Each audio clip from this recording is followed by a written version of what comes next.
Respected Dr.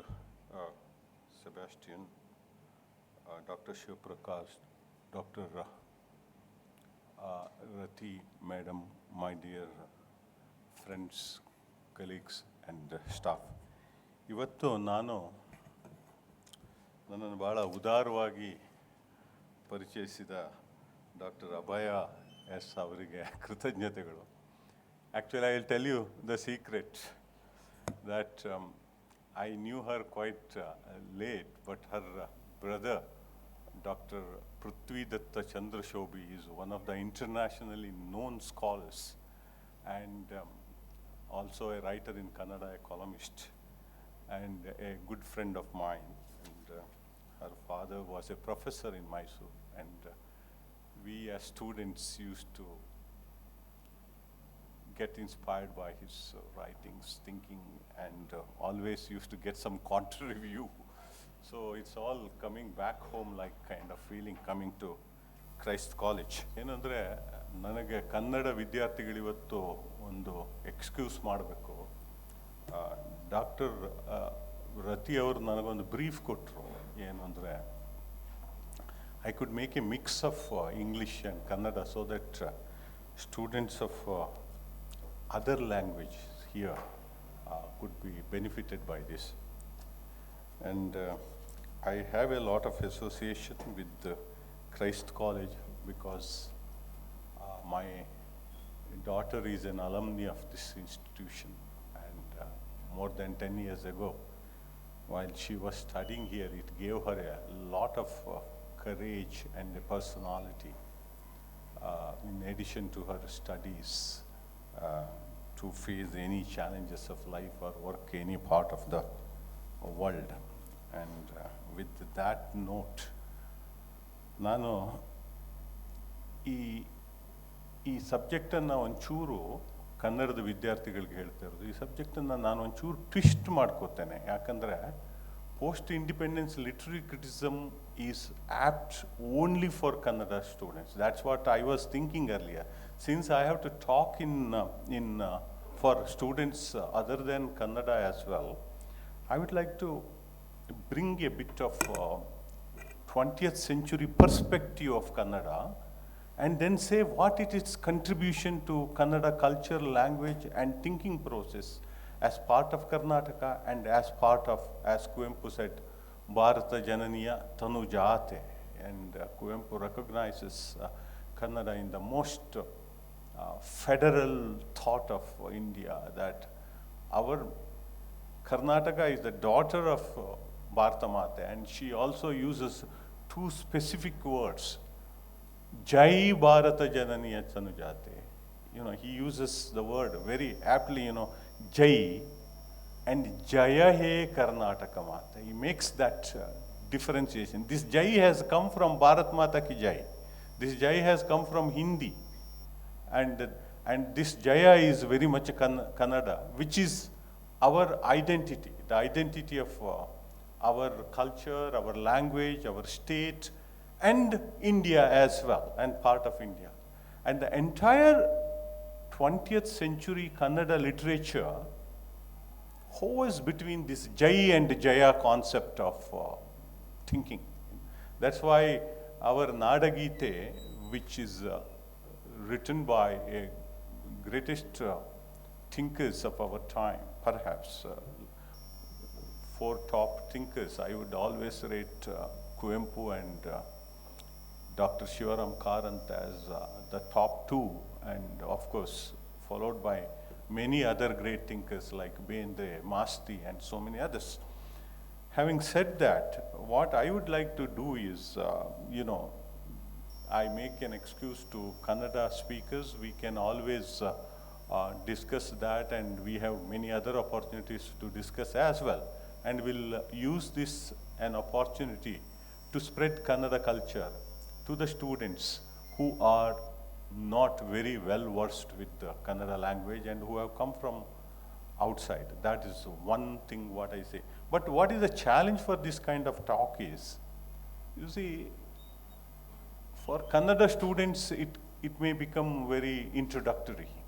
Whereas for English students, going into the very very deep Kannada criticism and the nuances of criticism may go overboard. Therefore, what I thought is, I would bring some conceptual thoughts of 20th century Kannada with detailed examples from Kannada, so that the concepts are for all of us, and examples would give an analytical tool of criticism to Kannada students. This is how I thought my talk could be structured today for next 35-40 minutes. Having said that, what was it which dominated the thought process of 20th century, particularly till independence, is equally important to understand what we did post-independence. You see, the entire India, not merely Karnataka, the entire India struggled with some concepts. Entire India, Karnataka in specific, they in a way worked as critical insiders. Critical insiders last century, what we did was to differentiate the influence of Western thinking and to accept what is required from the West and to reject what is not required. At the same time, as critical insiders, we also wanted to analyze what is our tradition. As part of our identity, we just did not want to simply embrace the entire traditional value of India, and we wanted to differentiate there also. But we very clearly made the new thoughts based on the value system of liberty and equality. That was the dominant thought of 20th century. Rather, our whole effort of last century and even earlier, our independence, and I would say since 1857, when our first independence, India's independence movement or struggle started, was that we wanted to have that identity as part of being critical insiders. This is one notion which I would like to you all think of it. What is it that we wanted to do was, as a country, to relieve ourselves, that is like from the colonial rule we wanted to do. What was the struggle? You just imagine. We didn't want British rule, but we wanted parliamentary system. We didn't want colonial rule, but we wanted the value system of equality, liberty, fraternity. And we wanted to be Indians, but didn't want our untouchability. We wanted to be Indians, but didn't want to be divided, being unequal over caste system. This, our younger generation should understand, was not an easy struggle for our elders. It was a kind of rebuilding not just a society, a new civilization for the country in its own way. What does civilization involve? Civilization involves nothing but a new methodology of ruling ourselves. From kingship, we moved over to democracy, a new way of thinking, our religious thoughts, our scientific thoughts, everything changed. A new value system, a value system of equality and liberty was brought into the country. And we embraced it and tried to get a match within Indian tradition wherever it was possible. What was the struggle of Kuvempu for that matter? Kuvempu just said, we understand in philosophy, in metaphysics, in Adhyatma, as they say, there is equality. Atma and Paramatma samana andre saldu. It's not enough if you say Atma and Paramatma are equal. in society, in my eyes, in our reality, in living together, what is it? It was in practice. That equality is also equally necessary. Therefore, a scavenger, according to Kuempu, he wrote a drama also in that, for that. And I can see Lord Shiva in him. He is nothing but Lord Shiva, because that kind of equality, if I don't see, there is no meaning. And what did Dr. Karant, Dr. Shivaram Karant and Dr. Kuempu wrote, Professor Kuempu wrote? They were trying to build and tell the story of new civilization, just not the social change. This is what the students outside Karnataka who don't know Kannada, I would like you to carry home the thought that there was an effort to understand the change, not just the social change, but the dimensions of changing civilization in India, which was thought and understood by Kannada stalwarts, Kannada thinkers, Kannada writers, Kannada critics. And the criticism supported that differentiation and that ability to distinguish and to accept what is required and to reject what is not suitable for us. That is the way the entire language thought. And it was part of India's complete renaissance. Even our post-independence also was, according to my observation, is continuation of that thought of renaissance in more detailed manner. You know, renaissance in India was influenced by four people, and Kannada also was influenced by them. They are in literature by Rabindranath Tagore, in religion by Swami Vivekananda, and in philosophy by Maharshi Aurobindo, and in art thinking and art appreciation by Ananda Kumaraswamy. This is how I think. And if you could track all these four All India figures, internationally known personalities, influenced Kannada as well, and they then developed on their own. This is one thing what we have to understand. So in that aspect, what was the Renaissance which was adopted all over India as well as in Karnataka? We were struggling to do the new thinking and steps through religion and religious, social, political and legal. These are the four levels, which was completely having the thought process, and the foundation started with the thinking from literature and philosophy. And literature and philosophy went hand in hand in olden Kannada literature, in olden Indian literature, as well as Navodaya Kannada literature, that was Renaissance, and post-independence literature till recently. So how it goes and what it was is what we have to think, and to build that new nation. Literature thought, that was its social commitment, and to sustain this new civilization, we have to use equality and independence as its value system. And literary critics and literature in general worked together to achieve that. That's why I'm not separately showing in my preamble to the talk. What I'm saying is that I'm bringing literature and literary criticism together.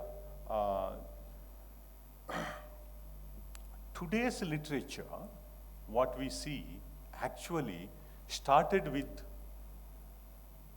the new thing, I would say, in a way, with the English Geetagalu of B.M. Shrikantaya. Professor B.M. Sri, in 1926, earlier he was translating it, but in 1926, B.M. Sri's 62 poems collection, English Geetagalu, they are the poems from English was published. And there were 3 independent poems, and the rest of them, that was 59 poems in translation. And I would like to give you a perspective how the influence of West made that change. You see, to give you some rough data of that collection, there were Shelley's poems 9, and Burns 7 poems, Wordsworth, Browning, Tennyson, Scott, and 29 other poets. They are not all that well known, but if you take English literary tradition, it was representing Elizabethan age through Shakespeare, Nash, and Watton, and Restoration age, Neoclassical age, Romantic age, and Victorian age. All the major thought process of the time was represented in that thing, but that was not, if you ask those who study Golden Treasury or whatever it is, if you ask whether it was the best choice of English literature, no. But was it doing something? Yes. And its value system is what we have to see. The value system what was the value system in a way of thinking differently about a nation, because we were 527 states in the country and 7 provinces. And there were different identity levels, and some of the poems brought the identity of a nation, some of the poems brought the identity of language and culture, and so on and so forth. And that value system created a new place for lyrics in Kannada. What we call Bhavagitegalu got established and got its foundation from his translations in a way. I would like to quote a poem there. I'm telling it in Kannada. You feel it in the ears, those who don't know Kannada, and try to understand what is the rhythm of this language. This is from BMC's translation I'm quoting. Hididu manju ಬೀಳುತ್ತಿತ್ತು, ಹಿಡಿದು ಬಂದು ಬೀಳುತ್ತಿತ್ತು, ಚುಕ್ಕಿ ಕಣ್ಣು ಮಿಟುಕುತ್ತಿತ್ತು, ಕುಡಿಯೋ ಕಂದ ಕುಡಿ ಎಂದು ನುಡಿವ ಮಾತು ಕಿವಿಗೆ ಬಿತ್ತು. ತಿರುಗಿ ನೋಡ ಲೊಬ್ಬೆ ಆಚೆ ಒಬ್ಬಳಲ್ಲಿ ಹೆಣ್ಣು ಮಗಳು ನೊರೆಯ ಬಿಳುಪು ಕುರಿಯ ಮರಿಯ ತಲೆಯ ತಡವುತ್ತಿದ್ದಳು. What it says is that there was mist falling, and stars were twinkling, and a person suddenly hears a voice, drink it, drink, my child, drink. But in reality, what it was, this is how the nature and the new thought came together in this poem. This is a simple poem, not a very famous one, Kuriyamari, or whatever this is I'm saying, Muddina Kurimari, if it is translated. I think the lamb or some poem, forgot the original poet, not so much known. Somebody who was holding a small lamb and was making it drink something, and was on the other side, and he was and saying, and how was it? There was an equation, Noreya Bilupu. It was so white, and she was just patting the head of that lamb. The social, the nature, and the thinking process, and you become part of this whole system, and having that feeling of kindness as part of nature was the value which was saying, but in rhythm and in rhyme, it brought the prasa, the rhyme, at the end. You see, mitukutittu, last line, last word of the sentence, mitukutittu, kivige bittu, magalu tadavutiddalu. The rhyme is at the end of the line, and that was the first time things were introduced as known as Antyaprasa in Kannada, and rhyme at the end. And earlier also Manjeshwara Govindapai and a few others tried that kind of thing. But you see, you have to see how it is different than the earlier. Kannada, Hale Kannada, old Kannada literature, Nadu Kannada, medieval, and modern Kannada. These were the three broad categories of last 1000 years of Kannada. Now you see the modern, medieval Kannada literature. I will quote you a rhyme, and you will see this difference, what I read it earlier. This is from Kumaravyasa. Karna is there, and Krishna comes in the Mahabharata and tells Karna, you are the son of, son himself, S-U-N. You are Inavamsha, you are equal to Rama. You belong, you are the son of God, son God. And you are so important, he says, and tries to. Then there is a rhyme, the second letter rhyme, which Kumaravyasa says. Maralu Madava Mahiya Rajyada Sirige Soluvanalla. You see, the rhyme comes on the second letter in the Shatpati. Maralu Madava Mahiya Rajyada Sirige Soluvanalla. Kaunteyaru Suyodanaru Besekaivalli Manavilla. Poredadaatarange Hagevara Shirava Taridopisuvenembi Barodaliddenu Kauravendrana Kondeninenda.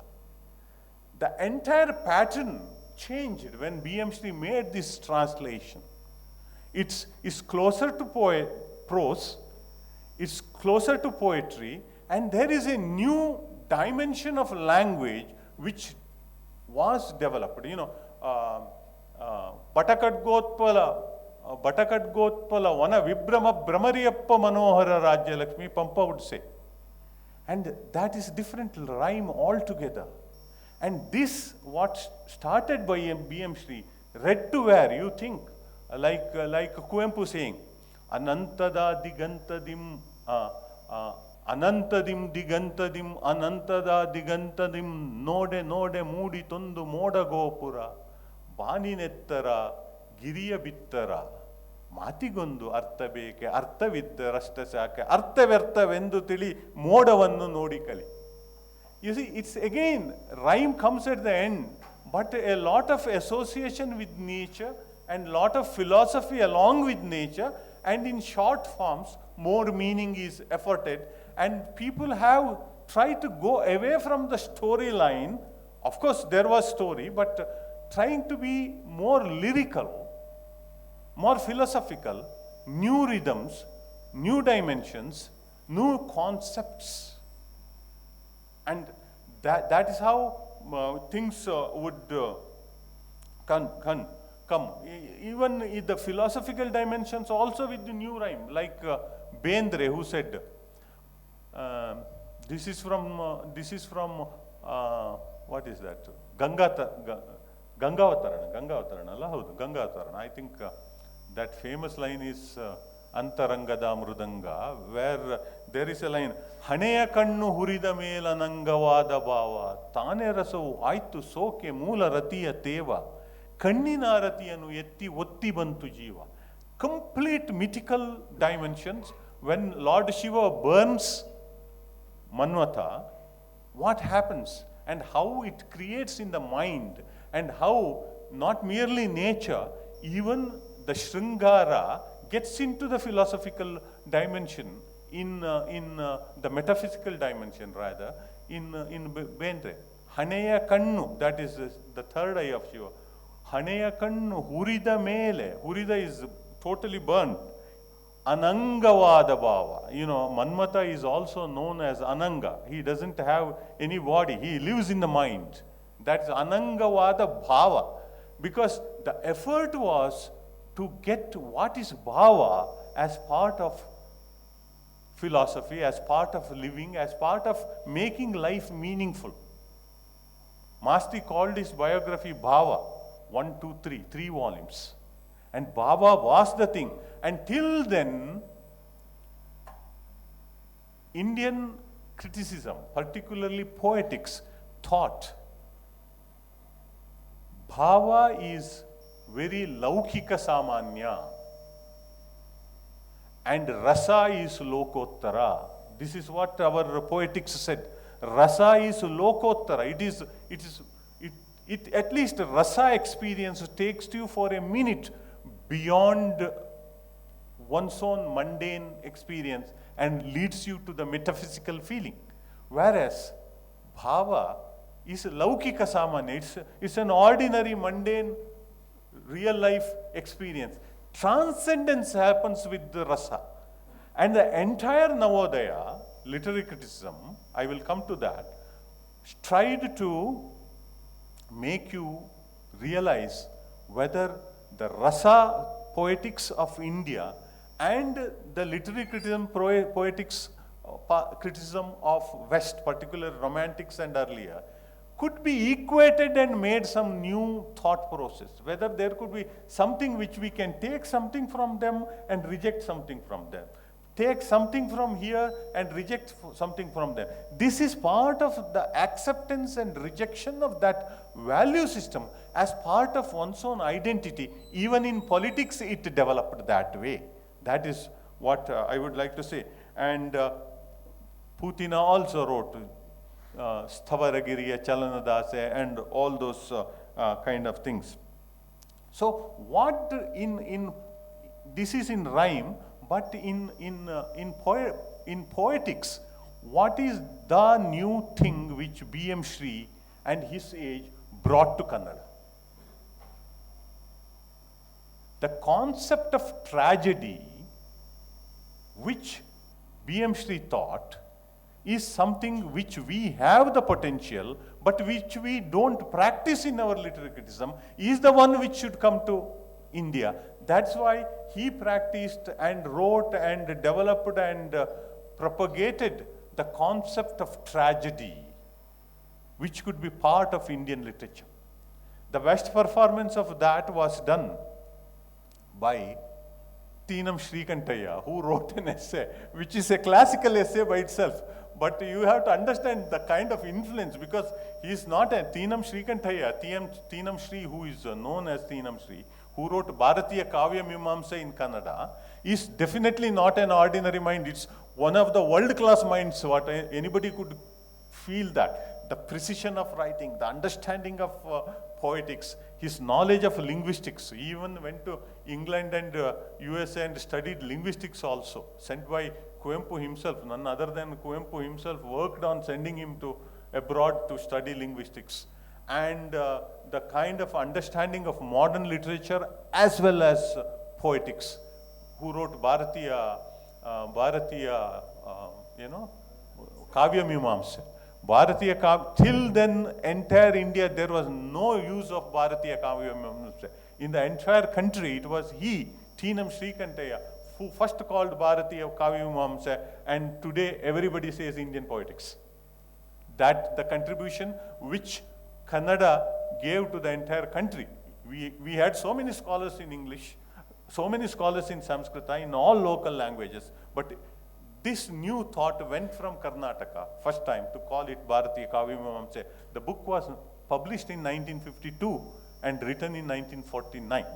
That's what and his essay is, one of his essays wrote in 1930s is, Kalidasanalli Duranta Prajne. I am sure some Kannada students must have read this essay, Kalidasanalli Duranta Prajne. And Avijnana Shakuntala is so much a comedy, and Kalidasa struggles to make it a happy ending in spite of Shakuntala's protest at the end, which he suggests. Because second time when Dushyanta goes, he tries to offer his ring to her, and she says in a very, very figurative way of saying it, she says, let it be in the finger of Aryaputra himself. And Aryaputra, that is Dushyanta, he says, let this, as an occasion of meeting you so happily, let this ring be in your hand again, in your fingers again. She says, no, let it be there. When I wanted to use that, it didn't come to my help. I don't want that. And interestingly, how the criticism thinks about this incident, you see. Teenam Shrikantaya in Bharatiya Kavya Mimamsa writes, Idu ondo apashakuna, it's a bad omen. Therefore, she rejected it. That is what the interpretation of the same thing by Teenam Srikantaya. And modern feminist writers, one of them is M.R. Kamala in Kannada. She wrote a poem by name Shakuntalopakyana, the story of Shakuntala. And there she writes very interestingly, she rejects it. She condemns the offer, says, I don't want, it's a protest by Shakuntala, not Apashakuna or bad omen.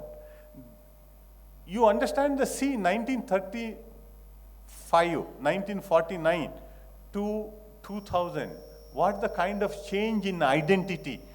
The national identity has become in Navya the personal identity, which has become a kind of a feministic independence and equality. The sense of equality in what is ultimately the feminist movement today, which is very strong in Kannada or all over India, that is a sense of equality, right?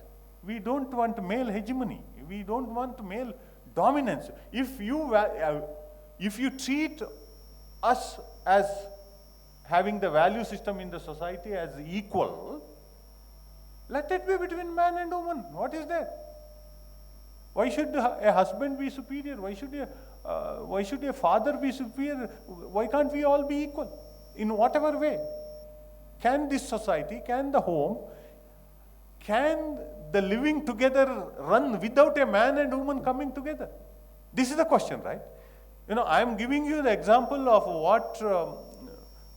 what started in 20th century, early part of 20th century, with the concept of tragedy, which was established by B.M. Srikantaya, which is expected in poetics, and which is treated differently by M.R. Kamala in the writing, the feminist writer. This is the kind of growth in Kannada literature. The criticism and the thinking process made this growth. In the interest of time, I am giving you only one example of that. Now, having said that, you see, there are two tragedies which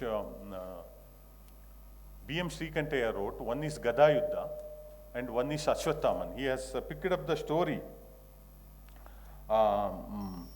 So what is it which is the dominant feature of tragedy? You see, for centuries, human beings have built a civilization, right? There is a system, there is an order. By the dominance of a hubris of a person, which is just not going against the God, it's also going against the system. The word hubris has multiple dimensions of meanings in that. Don't get into the details of that, but that's what it is. A destruction may happen. That fall of fear causes the sense of tragedy. That is what captured the imagination of B.M. Srikantaya while introducing tragedy as a concept for that. And in Ashwathaman, when he was given the full training, his father Drona says, go and seek the blessings of God, Rudra. And Ashwathaman says, the ego already enters, you see. The Ashwathaman says, in that drama, not in the original epic, in the drama converted by B.M. Srikantaya, if a person, by the blessings and support of God becoming successful, what is so big? Anybody can be. A man has to do it by one's own virtue, one's own ability, and one's own achievement. That is where there is a very thin line between hubris and independence, between ego and hubris. And this is what the thought process develops. And the value of independence, the value of liberty, got examined by multiple dimensions of our thinkers. This is what I'm trying to suggest to you, and I would go that he was keeping Ajax as a thought process while writing this. And in Sophocles' Ajax, if the last line ends with the kind of thought, what is the relationship between humans and God? I mean, the controlling thing. Where is that controlling factor of liberty or equality? This is what must be bothering all these thinkers. Otherwise, if it is just a tragedy, like a Greek tragedy, we don't have to read it, right?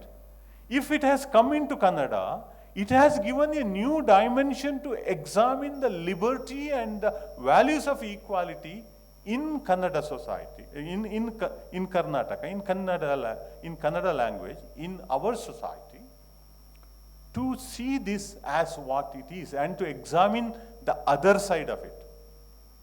I always tell you, this is my conviction of literature. You see, if you make a circle on the wall, if there is a point and if there is a circle, keep my head as a point and here is a circle. Where my eyes are there, the front side of it is 180 degree. Everybody can see this 180 degree, right? There is nothing new in that. What we don't see is that another 180 degree behind us. A great poet is one who can see as much more possible as from this 180 degree from behind me, which can't be seen. That is where the value system of independence and equality, when it was highlighted for its legal purpose of equality, when it was highlighted for the religious purpose, Swami Vivekananda always said, right, who study Vivekananda, he never said that Hindus are superior or Muslims are inferior. Vivekananda never said that. Vivekananda always said that all religions are equal.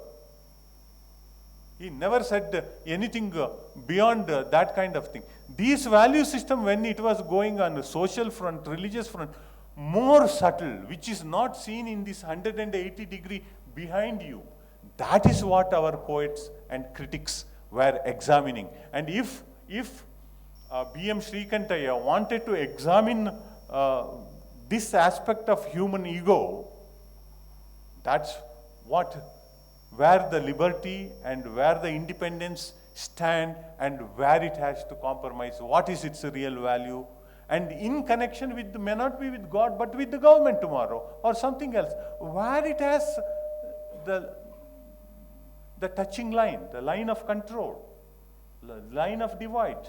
What is it? These subtleties, Kannada literature and Kannada criticism examined. I would like to quote a line from Sophocles, just to say one thing. It is difficult for monarchs to avoid sacrilege, is what says Agamemnon in the end of that drama. Then Ulysses answers that, but easy to defer the friend's good counsels. Then Agamemnon says, your man of merit should obey the right, those in command. Then Ulysses says, peace, you command the truly when you surrender to your friend. I mean, this area of where the equality and liberty gets surrendered, where it gets its resurrection and independence, that point was examined more, and humans have that victory aspect. What Ashwathaman, in Ashwathaman, Krishna tells to Bhima, but meaning to that, if you win that, you have to win it in that aspect.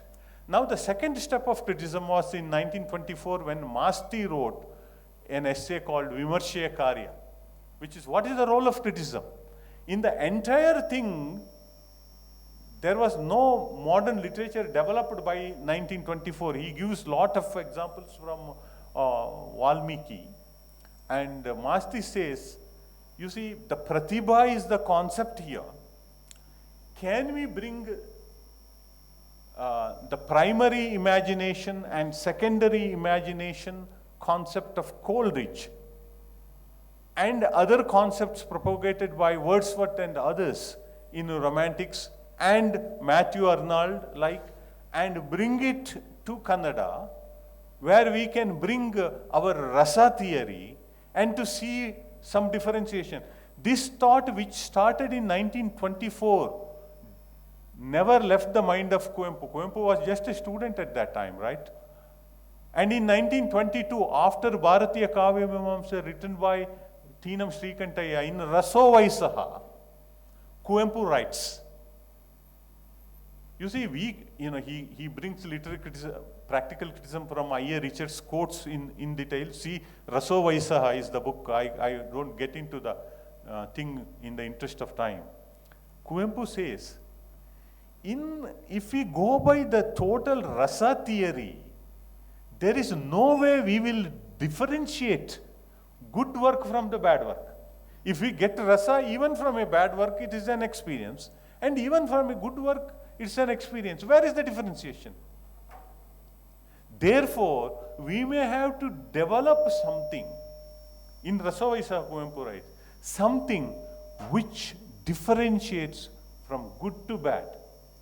By then, F.R. Lewis in modern English literature already said, F.R. Lewis already said that the role of criticism is to write it as an ethical act, but its role is, as an ethical act, its role is to discriminate and reject. This is what Lewis's words, F.R. Lewis, to discriminate and reject. But that discrimination and reject has to be done like a most ethical act of a critic. It should not be done as a part of favoritism or groupism or for some ulterior motive, nothing. That's the kind of, by then it was already established, but Kuvempu says that, why I'm again and again quoting Kuvempu is because, to my mind, you see, I don't get into the detail, but I have deliberately brought this book to show it to you. Recently, about 15-20 days ago, this book of mine was released by State Sahitya Academy. It is called Navya Sahitya. What is the value system in Navya Sahitya is being discussed in a limited pages of about 160 pages. And how it was done, and there I discussed, and my book starts with Kuvempu. I'm writing Navya, imagine, modern Kannada criticism, and Kuvempu is known as a Navodaya writer all through. But I am beginning my modern literary criticism with Kuvempu and ends it with Kuvempu, and to my mind, sincerely, I have established my logic there. To my mind, what it is that the struggle of Kuvempu is more than anybody else in bringing this concept, which was proposed by Masti in 1924. He really struggled till 1962 when he wrote Rasovaiso, how to bring Western philosophy, Western poetics and Indian poetics together and to develop our own for our modern literature, which is both East and West. This struggle is not a small struggle. It's a very sincere struggle of our 40, 50 years by such a great genius is what I am trying to impress upon you. And Bendre, Kuvempu struggled. Bendre wrote about 1,400, 500 pages of literary criticism, which I can't complete in 1 hour talk. What he says is, what is the struggle? How we can equate the two? And that is what it is. And I stop here with one example from Masti in his Adikavi Valmiki, Masti Venkatesha Iyengar. Those days, to prove the modern poetics, there was no example, sufficient examples from Kannada criticism by then, 1924. How many novels were there? Very initial stages, right? Not much. Marali Mannige, Malegalalli Madhumagalu, all these, Rao Bahadur's Gramayana, all these came 20, 30 years after that, or at least 10, 15 years after that. Now, what is the power of silence in literature? What is the power of just a word picture in literature? Masti having no example from modern literature, quotes from Valmiki. He says, Rama, Lakshmana and Sita go to the forest, and he sends them with Sumanta, the minister of Dasharatha. And when he comes back, Dasharatha asks, what did they say? And Valmiki says, Sumanta says, Sumanta is Valmiki Sumanta, right? He says, Rama turned back to me and said, you are equivalent to my father, so much senior a minister. You see, father will be very weak now because we are leaving. Please take care of the citizens, Praja, as if we are there, as if father is young and it's all in the Praja of Ayodhya, Saketa are very important. Take care of the citizens. Let them not feel that there is no Bharata till he comes back. Afterwards he will take care of. But you have to help father. What did Lakshmana say? And Sumanta says, Lakshmana says, you see, when we are not there, young children, the enemies may think that this is an opportune time to attack. Keep the armies intact. Keep safety. And let the army be watching. And father is old. Don't allow any enemy take advantage of us. What did Sita say? This is the last question by Dasharatha. Then Valmiki writes, Sita turned her face towards Ayodhya, looked at Ayodhya and me, and she was having tear drops in her ears. She did not speak anything, turns back and walked with them. Just a word picture, what we call imagery, which Valmiki narrates, Sita never says one word.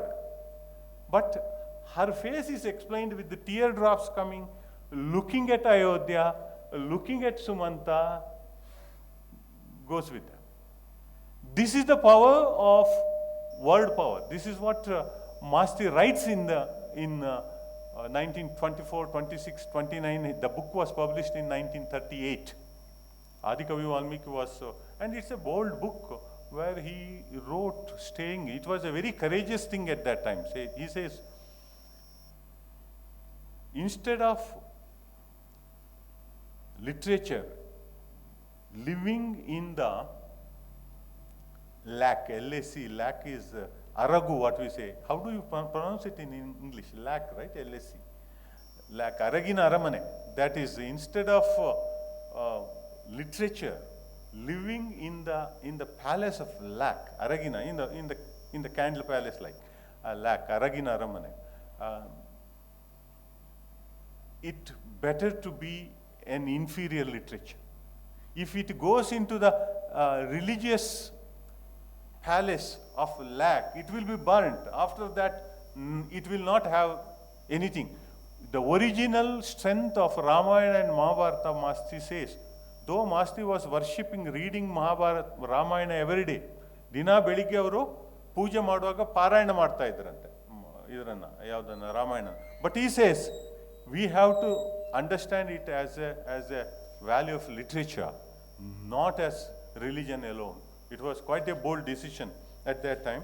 And then came the Pragatishīlas. Pragatishīla people, just it was a left thinking, labor-oriented thinking, and it's a thought which lasted, and more of emotional thing. And afterwards came Navya. The modern, post-independence, Pragatishīla and Navya were the post-independence. In the post-independence India, I will take another 5 to 6 minutes, not more than that, to complete. You see, the value system of modernists in Kannada and all over the globe was the authenticity of experience. What is an authentic experience? It should be done in language. That's why trust the tale, not the artist, is often quoted sentence of Lawrence, right? What it says is that trust the tale, not the artist, and they believed in authenticity, A. Secondly,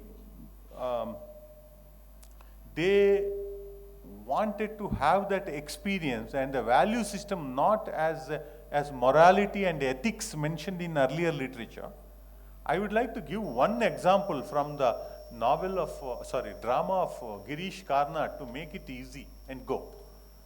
You see how the modernists thought about it, you will understand this. You see his novel, his drama Yayati, in his drama Yayati, Karnad creates a character by Chitralekha. Chitralekha is the daughter-in-law of Yayati. There is, in the original myth, in the original epic, there is no Chitralekha. It was a character created by Girish Karnad. Now, Yayati father takes the youth of his son and he becomes young and her husband becomes very old. In the drama, in one scene, when it comes to the end, Chitralekha challenges Yayati. You know, we all say that there was no value system in Navya, there was no morality in Navya, they were all in Western influence, they had no family system, there was nothing but sex, nothing but bad things, and they had no respect for our tradition. All these accusations on this, right? In this drama, you see, she talks to her father-in-law, that is Yayati. I'm stressing on the relationship deliberately. And says, her father-in-law, Yayati, to the daughter-in-law, Chitralekha says, you have taken the youth of your husband. Now with the youth comes the responsibility of the youth who married me. Who is responsible for that? And Yayati shakes. Yayati shakes totally and he can't face that question because he believes in family value. He must have taken the youth of her son, his son, but she is the daughter-in-law, equivalent to the daughter. When the daughter-in-law challenges him like that for having taken the youth of her husband, who is responsible for the duties which goes along with the youth? I am here. I married your son who is young, not an old man. What is it? He questions. This is the modern question, right? When that question was challenged to Yayati, in the evening, that same day evening in the drama, Yayati goes and gives his youth back to his son. No. The joy and the enjoyment and everything which comes is not without restriction. It has a restriction of a value system. And it is not totally independent of value system. This is what the drama says.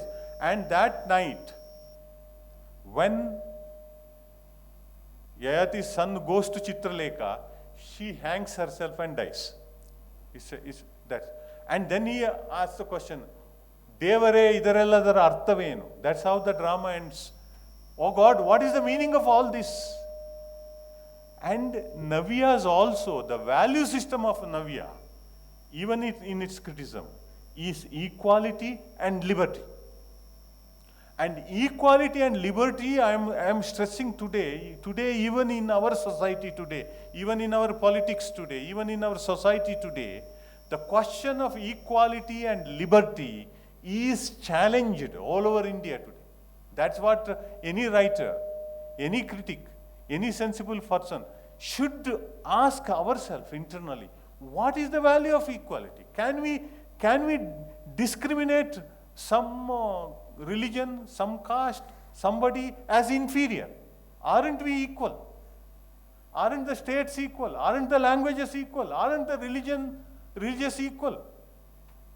If so, what is it happening? What is the value we have built over 150 years and built this nation till now? These are the questions. You see, imagine that 180 degrees we see. Behind that 180 degrees, what we can't see, as much more we show, that much is the responsibility of the criticism. That much is more the responsibility of literature. And Navias, with this authenticity of experience, they said it should be experienced as part of language and literature. And criticism took into three different levels. One is objective criticism, and then it got into the kind of practical criticism and textual criticism. And objective criticism is also part of text-based. And then it went into the cultural criticism level, and it shifted into cultural criticism. And the criticism of this completely did at two levels. One is analyzing the work of art written by Navya writers, post-independence. Secondly, the social value system which was developed based on equality and liberty, and analyzing it with the examples from the public, and was doing it that way. So,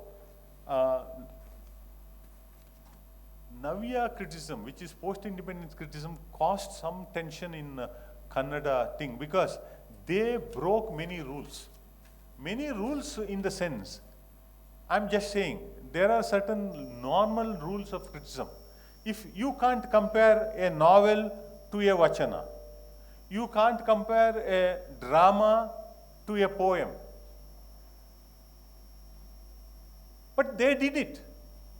They did it because Lionel Trilling was one of the influences on all these modern critics like Krishnamurti, M.G. Krishnamurti, U.R. Ananthamurti, and many others were quite influenced by these people. Then they were saying in the larger context. Lionel Trilling also said it, and Ananda Kumar Swami said it earlier in a different context of fine arts. He said, if an experience is derived out of one work of art, be it literature, be it drama or poetry or novel, if it becomes an experience, you can compare those experiences. The form is not the binding factor. That was the new poetics, right? Form is not the binding factor for comparison.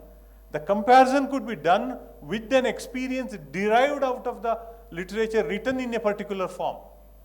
That is what Lionel Trilling said, and that influenced Navya. I'm cutting short my talk there, and they did that. But what was more in Navya was one of the essays I would like to quote, written by Gopal Krishna Adiga, post-independence. He was the one who had a lot of political poems as well. Rakshasa. He says the Rakshasa is a kind of evil, and we don't have the word for evil in Kannada, therefore he calls it Asura. Asura. There is a Asura series of novels, like, some of the English students must have read it. I'm not saying just that imagination. He says Asura as a concept of evil. And very beautifully, Adiga writes, Asura could be around you. He could be your uncle like Kamsa.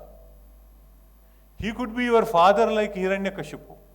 He could be your brothers like Ravana and Kumbhakarna. And why not?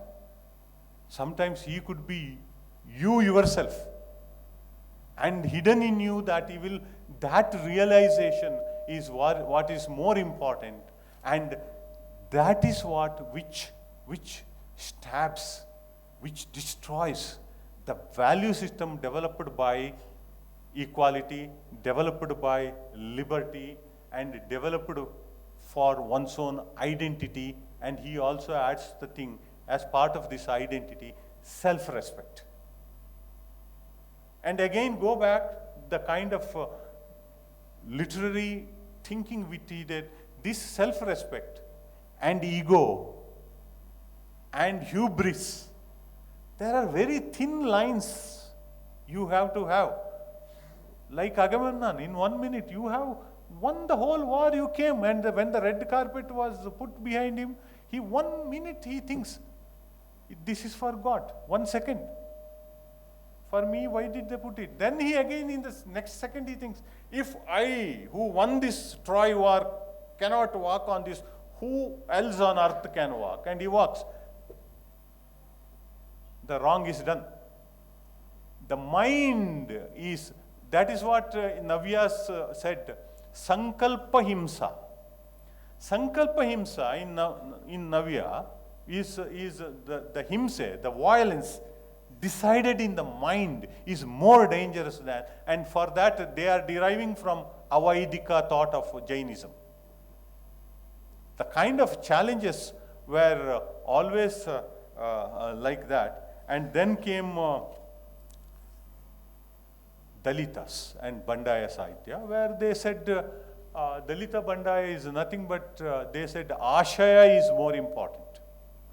Ways of seeing has two angles. This is what modernist and not so modernist should always be remember. It's a zigzag movement. You know, you can make a mark and understand that. One way of seeing is that if you say ways of seeing here, I'm not referring to the book of John Berger or anybody. If there is a ways of seeing one book here, what you have to see is that one is seeing it as it is. The line goes up. Another one seeing is what it should be.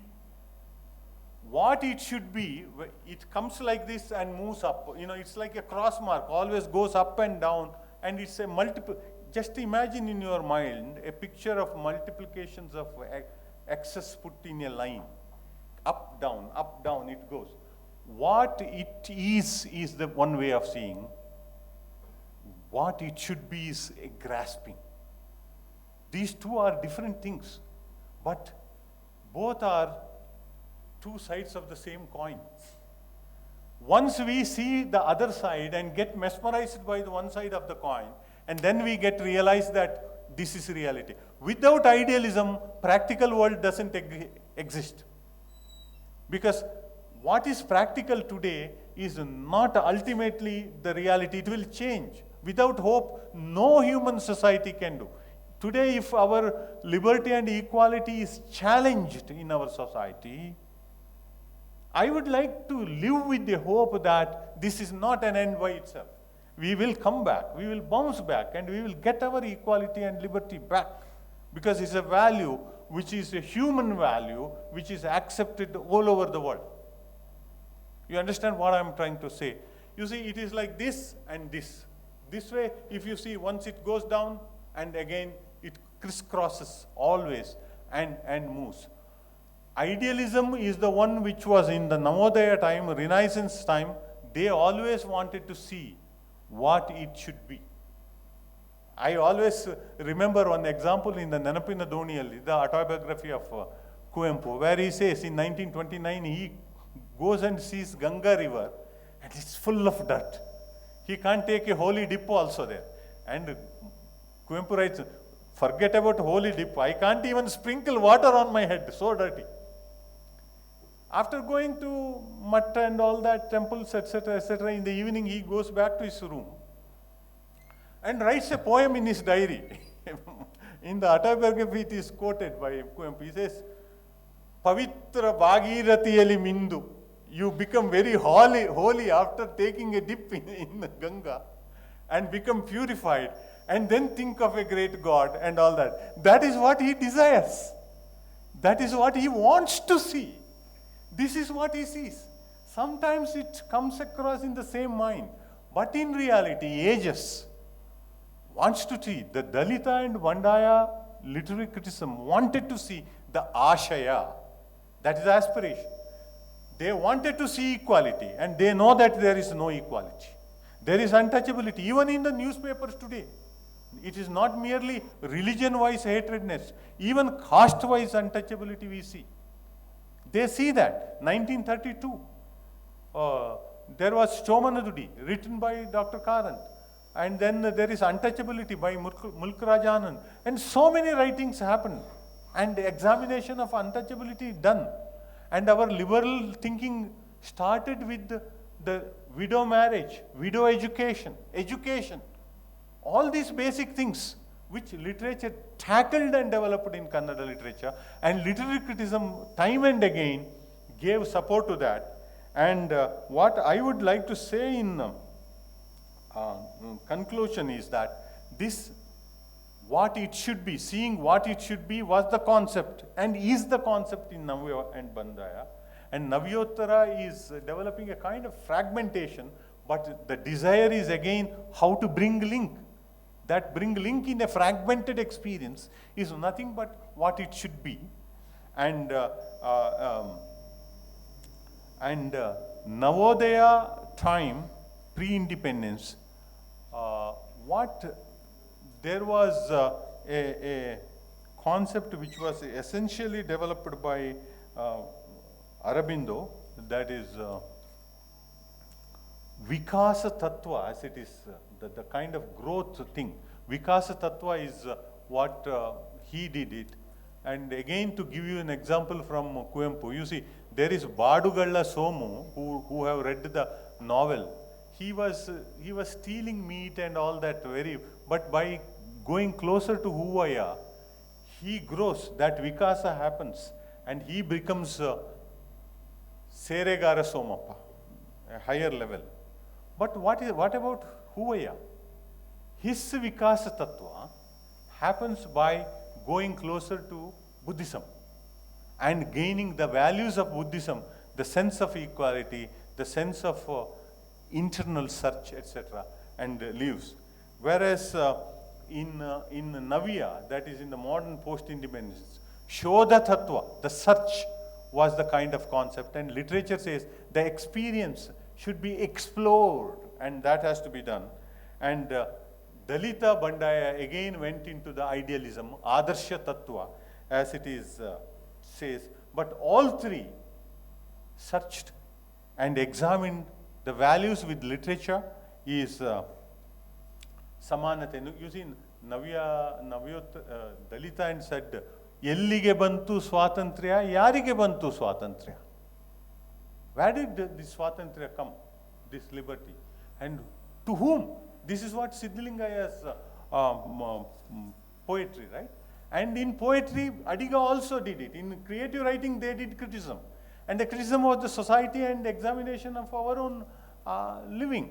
And having said that, this idealism and exploration, Shodha Tattva and Adarsha Tattva, as I say, they searched in reality, whether known or unknown, what is our new civilization. As I said, new civilization is nothing but new ruling, new Rajatva, new rule of ruling us, new society, new way of thinking, new way of building the nation, new concept of nation, and new value system of equality and liberty.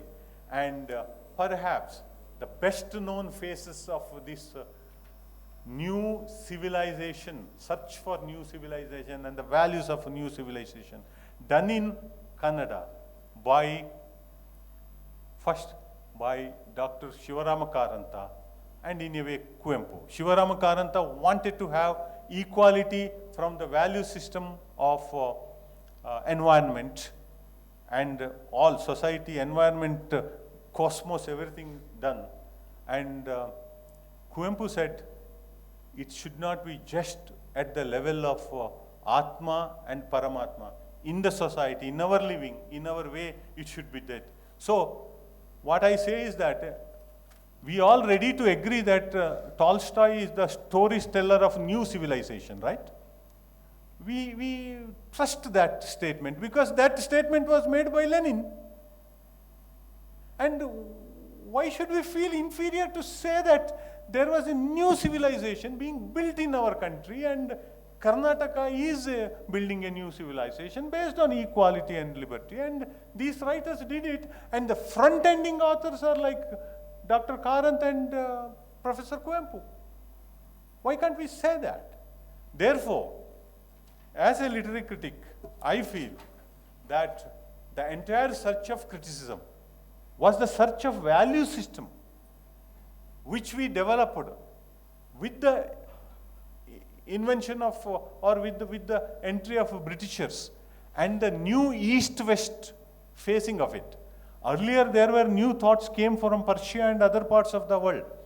I don't get into those details, but that was all East-East. The East was influencing. You know, the scholars and the philosophers say that what was the problem of Alexander? In his invasion of East, he was influenced by the concept of East that king is God. Treat me like a god. And Russia and Greek people were not ready to treat him like a god. He is only a king. And we had a different concept. Raja Pratyaksha Devata kind of concept was in India. And also we said Raja Kalasya Karanam. In to Dharmaraya, Bhishma says very clearly, let there be no doubt in your mind. Let there be no doubt in your mind whether Kala is the cause for king or king is the cause for Kala. It is Raja Kalasya Karanam. And such influence was happening earlier. Now, after the rule of West, we have changed our thing and built a new civilization. Our criticism, our literature, helped to search that new civilization which we built based on equality and liberty.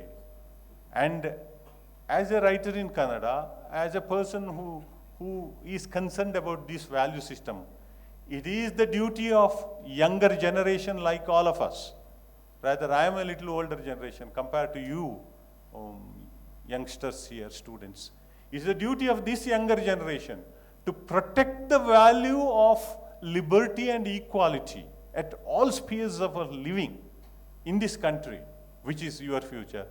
And I thank one and all, and particularly Madam Rati and the management and Professor Shiva Prasad for giving me an opportunity to speak here.